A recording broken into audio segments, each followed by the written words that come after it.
কাউকে নিয়ে আসিনি, একা একা আসছিলাম এই চণ্ডীতলার মোড়টায়।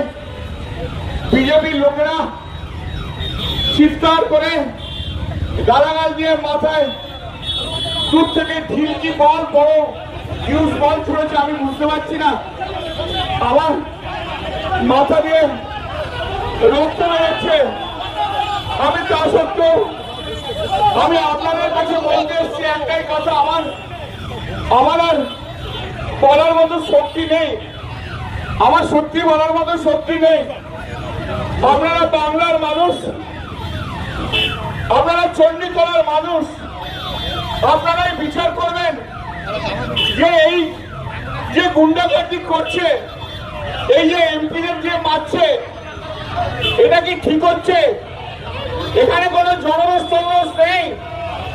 7-8 জন লোক মিলে বিজেপির 10 জন গেরুয়া ফেটকি বেঁধে আমাদের আগের সব কর্মীদের মারধর করছিল, আর এখনো আমাকে পর্যন্ত ছাড়েনি। কৌশিকের মুখ ফাটিয়ে দিয়েছে। একটু আগে আমি যখন হেঁটে হেঁটে আসছিলাম, তখন একজন ভদ্রমহিলা, তিনি মোটর সাইকেল করে যাচ্ছিলেন, তার পিছনে আমাদের স্বামী ছিল, রাস্তায় নেমে আমাকে বললো, দাদা আমাদের প্রচন্ড মেরেছে বিজেপির লোকজন।